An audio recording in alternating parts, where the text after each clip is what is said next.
আপনি মিরাকুলাম দিতে পারেন। খুব ভালো কাজ করবে এই মোমেন্টে এই পিজিআরটি। এই মিরাকুলাম পিজিআরটি আপনি অল্প পরিমাণে দিবেন। ১ মিলি পার লিটার। আপনি দিতে পারেন প্রোটোজিম। আসসালামু আলাইকুম। সুপ্রিয় কৃষক বন্ধুরা এবং তরুণ কৃষি উদ্যোক্তা বন্ধুরা, আমি কৃষিবিদ এস এম ফজলে রাব্বি, সবাইকে জানাচ্ছি অনেক অনেক শুভেচ্ছা। প্রিয় বন্ধুরা, খুব একটি গুরুত্বপূর্ণ বিষয় আজকে আলোচনা করবো আমরা, সেটি হলো 40 থেকে 45 দিন বয়সে পাটের যত্ন। বর্তমান সময়ে বাংলাদেশের বিভিন্ন জেলায় এবং আমাদের পার্শ্ববর্তী রাষ্ট্র ভারতের অনেকগুলো জেলায় কিন্তু কৃষকেরা পাট চাষ করছেন, এবং যারা পাট রোপণ করেছেন, পাট রোপণ করার পরে কারো কারো হয়তো 20-25 দিন, কারো কারো হয়তো 1 মাস পার হয়ে গিয়েছে, অনেকের কিন্তু 1.5 মাস পার হয়ে গিয়েছে। তো একটি ক্রুশিয়াল মোমেন্ট যেটি হচ্ছে 40 থেকে 45 দিন বয়স, এই বয়সটিতে আসলে পাটের কি ধরনের যত্ন নিলে আমরা ভালো ফলন পাবো, অর্থাৎ ভালো কোয়ালিটির আঁশ পাবো, সেই বিষয়টি নিয়ে আজকের এই আলোচনাটি। এখন প্রথমে আমি যেটা নিয়ে আলোচনা করব সেটি হলো সার নিয়ে। এখন সার ব্যবস্থাপনার আলোচনার ক্ষেত্রে আমি একটু বলে রাখি যে পাটে প্রাথমিকভাবে কিন্তু আপনার চারার বয়স যখন 15 থেকে 20 দিন, এই সময়টিতে আমি কিন্তু প্রথম দফা সার দেওয়ার কথা বলেছিলাম। অনেকে সেটি 15 থেকে 20 দিনে দিয়েছেন, অনেকে আবার 20 থেকে 25 দিনে এসে দিয়েছেন, অনেকে আবার 25 থেকে 30 দিনে দিয়েছেন, কেউ আবার 30 দিন প্লাস করে তারপরে এই প্রথম কিস্তির সারটা প্রয়োগ করেছেন। তো প্রথম কিস্তির সারে কিন্তু আমি দিতে বলেছিলাম ইউরিয়া, পটাশ বা এমওপি, তার সঙ্গে সীমিত পরিমাণ টিএসপি, খুব অল্প পরিমাণ বোরন, আর জিঙ্কটা বলেছিলাম এর পরে 1 সপ্তাহ পরে, 1 সপ্তাহ পরে যে এই জিঙ্কটা দেওয়ার জন্য। এভাবে কিন্তু আমি প্রথম কিস্তির সার প্রয়োগ করার কথা বলেছিলাম। তো যাই হোক, সেখানে গুরুত্বপূর্ণ হচ্ছে ইউরিয়া, পটাশ এবং সীমিত পরিমাণ টিএসপিটা হলো গুরুত্বপূর্ণ। বোরন বা জিঙ্কটা মাটিতে কম বেশি থাকলেই হয়, সেটা অনেকে দিয়ে থাকেন, অনেকে না দিয়ে থাকেন, খুব বেশি সমস্যা তাতে করে হয় না।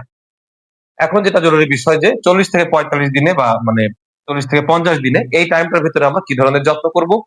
এখন সেই ক্ষেত্রে অনেকে যারা প্রথম কিস্তির সার দিয়েছেন, তাদের বিষয়টাও যেরকম, আবার যারা সার এখনো একবারও দেন নাই, মানে সার না দিয়েই পাটের বয়সের মধ্যে 40 থেকে 45 দিন আপনাদের হয়ে গিয়েছে বা 50 দিন হয়ে গিয়েছে, আপনাদের কিন্তু একই রকমই সার দিতে হবে, মানে ডোজটা কিন্তু একই রকমই আসবে। আগে দেন নাই বিধায় যে এখন বেশি করে দিবেন, তাতে কিন্তু ক্ষতিগ্রস্ত হবে। তো আগে যারা দিয়েছেন ভালো কথা, বা যারা দেন নাই তাদের ক্ষেত্রে এখন আমি বলবো যে এখন আপনারা কি কি সার দিবেন, কিভাবে যত্ন নিবেন। এখন বিষয়টি হচ্ছে, যারা আপনারা সারটি দিয়েছেন 1 মাস পার করে এসে, তারা এখন পরবর্তী কিস্তির সারটা আপনারা 50 দিনের মাথায় যে দিবেন, মানে মাঝখানে একটা, মানে 18-20 দিন একটা গ্যাপ রাখবেন আপনারা, মিনিমাম 15 দিন প্লাস একটা গ্যাপ যেন থাকে দুইবার সার দেওয়ার মধ্যে।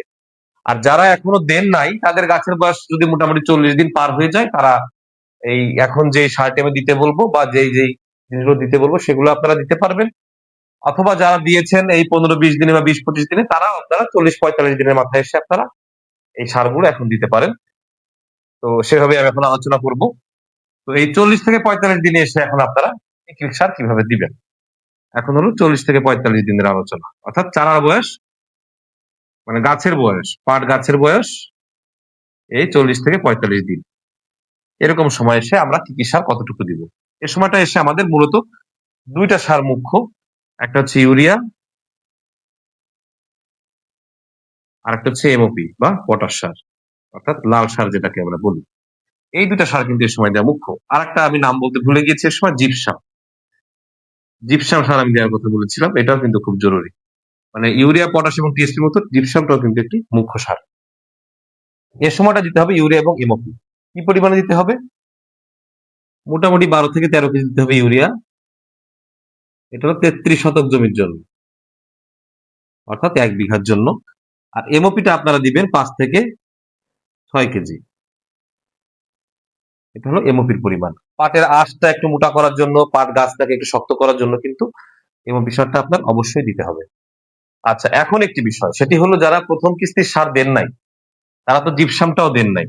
এখন পাটের ক্ষেত্রে পাটের আঁশ, ভালো মানের আঁশ পাওয়ার জন্য, আঁশের মান ভালো হওয়ার জন্য, অর্থাৎ আঁশের মান ভালো আসার জন্য জরুরি হচ্ছে এই এমওপি সার, জরুরি রয়েছে সালফার। এই সালফারের জন্য প্রয়োজন হলো জিপসাম। এই দুটোর মূলত প্রয়োজনীয়তা বেশি। তার সঙ্গে সীমিত পরিমাণ জিঙ্কের প্রয়োজন হয়। আর বোরন আপনারা দিতে পারেন, কিন্তু সেক্ষেত্রে বোরন হবে খুবই সীমিত, খুবই সীমিত পরিমাণে বোরন আপনারা চাইলে দিতে পারেন। এইগুলো বিষয় আপনার খেয়াল করতে হবে। তাহলে আপনি কিভাবে দিবেন সেগুলো, সেটি হচ্ছে কি, আপনি সবচেয়ে ভালো হবে আপনি ইউরিয়া সার এবং এমওপি সার, এবং যদি আপনি জিপসাম সার না দিয়ে থাকেন তাহলে সেই ক্ষেত্রে আপনার জিপসামও দিতে হবে। জিপসামটা আপনি কতটুকু দিবেন? প্রথমত এই যে ইউরিয়া দিলেন, দ্বিতীয়ত এমওপি দিলেন, আর তৃতীয়ত আপনার যদি জিপসাম সার না দিয়ে থাকেন তাহলে জিপসাম দিতে হবে আপনাকে সালফার পাওয়ার জন্য 8 থেকে 10 কেজি পরিমাণ প্রতি বিঘায় আর কি 33 শতকে। এই পরিমাণ আপনার জিপসাম দিতে হবে। এবং এই যে তিনটা সার, এই তিনটা সার যদি আপনি সরাসরি গাছে ছিটিয়ে প্রয়োগ করতে যান তাহলে একটু সমস্যা আছে। সমস্যাটা কি হবে? আপনি যখন এই তিনটা সার দিবেন, বিশেষ করে ইউরিয়া সারটা গাছের গায়ে হয়তো ওইভাবে লেগে থাকবে না, কিন্তু পটাশ অর্থাৎ এমওপি সার এবং জিপসাম এই দুটো কিন্তু পাউডার ফর্মে থাকে। আপনি যদি এরকম গাছের মানে পাট কিন্তু মোটামুটি বড় হয়ে যায় এই সময় এসে। যখন পাট গাছের বয়স 45-50 দিন হয়ে যায়, পাটের পাতা কিন্তু বেশ বড় হয়ে যায়, গাছটাও বেশ বড় হয়ে যায়। তো এ সময় যদি আপনারা এই পাউডার জাতীয় যে সার অর্থাৎ এমওপি এবং জিপসাম এই দুটো সার যদি আপনারা ছিটিয়ে প্রয়োগ করেন, গাছের পাতায় এই সার লেগে যেতে পারে, এবং এই সার গাছের পাতায় লেগে গেলে কিন্তু গাছ ক্ষতিগ্রস্ত হবে। তাহলে কি করতে হবে? এই যে ইউরিয়া এমওপি বা জিপসাম যে সার আপনাদের এখন দেওয়ার প্রয়োজন হবে, সেগুলো আপনারা করবেন কি, পর্যাপ্ত পরিমাণ জৈব সার নেবেন।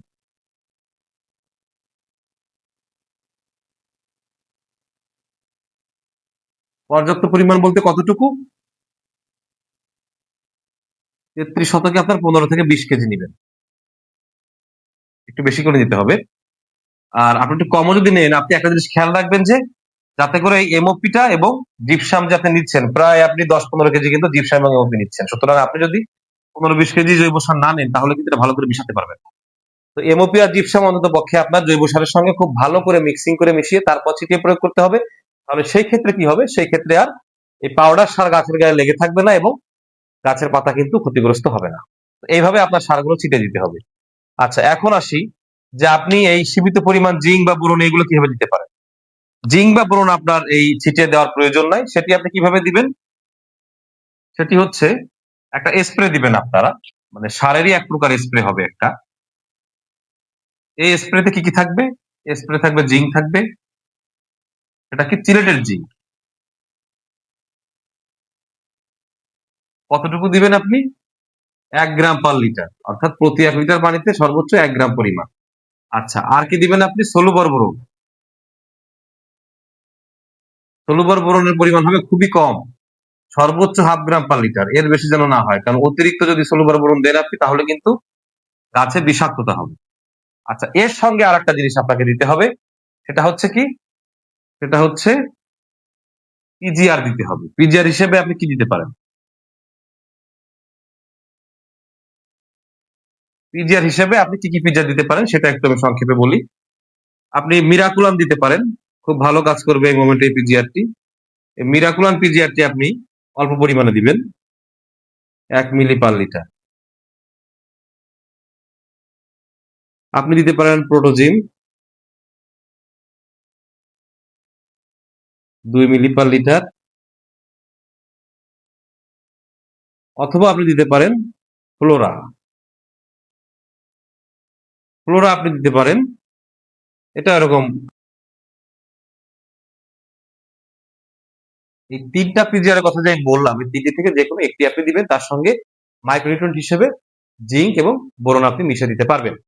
এখন বিষয়টি হচ্ছে আপনার গাছ যদি রোগাক্রান্ত হয় বা গাছে যদি পোকার আক্রমণ থাকে তাহলে কিন্তু আপনি ওই সময় কোনো প্রকার পিজিআর মাইক্রোনিউট্রিয়েন্ট স্প্রে করা অথবা কোনো প্রকার সার ছিটিয়ে দিবেন না।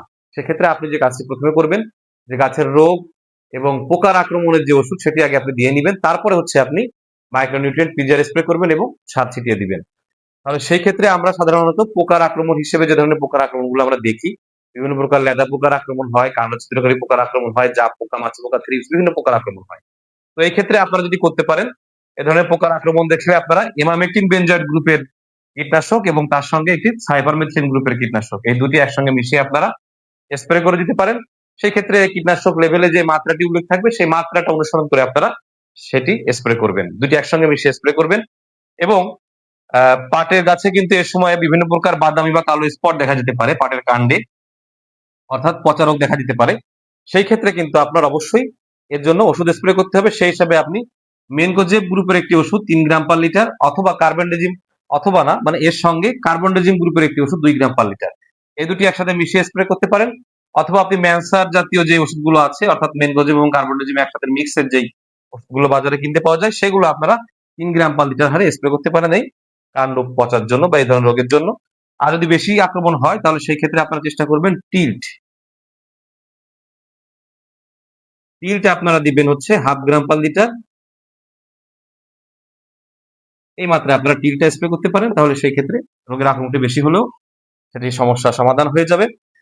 আর যদি রোগের আক্রমণ আপনারা নাও দেখেন, তাহলে সেই ক্ষেত্রেও আপনারা মেনকোজেব কার্বনডেজিম গ্রুপের ছত্রাকনাশকটা স্প্রে করতে পারেন, এবং এই দুটি গ্রুপের কীটনাশক আপনারা স্প্রে করতে পারেন। তাহলে ছত্রাকনাশক আর কীটনাশকটা আপনারা আগে স্প্রে করে নেবেন, এটা আপনারা একসঙ্গে কম্বাইন মিশিয়ে নিতে পারেন। এই 2 গ্রুপের কীটনাশকের সঙ্গে আপনারা 2 গ্রুপের ছত্রাকনাশকও কিন্তু আপনারা একসাথে মিশিয়ে বা টিল্ট আপনারা একসাথে মিশিয়ে স্প্রে করতে পারবেন, সমস্যা হবে না। আগে এই কীটনাশক এবং ছত্রাকনাশকটা স্প্রে করার পরে 1 দিন বা 2 দিন পরে যে হচ্ছে আপনারা তারপরে সার ছিটিয়ে প্রয়োগ করবেন এবং স্প্রে এবং মাইক্রোনিউট্রিয়েন্টগুলো প্রয়োগ করবেন। প্রিয় বন্ধুরা, যদি আপনারা এই পদ্ধতি অনুসরণ করে এইভাবে আপনারা যত্ন নেন পাটের এই 40 থেকে 50 দিন বয়সে এসে, তাহলে অবশ্যই আপনাদের পাটের আঁশের মান কিন্তু খুবই উন্নত হবে এবং খুব ভালো ফলন আপনারা পাবেন। প্রিয় বন্ধুরা, যদি আমার ভিডিওটি ভালো লেগে থাকে তাহলে অবশ্যই লাইক করবেন, কমেন্ট করবেন, শেয়ার করে ছড়িয়ে দিবেন। কোনো কিছু জানার থাকলে অবশ্যই আপনারা কমেন্ট করবেন, আমি রিপ্লাই দিব। আর অবশ্যই আমার চ্যানেলটি আপনারা সাবস্ক্রাইব করবেন, তাহলে এই কৃষি শিক্ষা বিষয়ক যে নতুন ভিডিওগুলো আমি দিব সেগুলো আপনারা নিয়মিতভাবে নোটিফিকেশন পাবেন এবং দেখতে পারবেন। সবাই সুস্থ থাকবেন, ভালো থাকবেন, আমার জন্য দোয়া করবেন। সবাইকে ধন্যবাদ। আল্লাহ হাফেজ।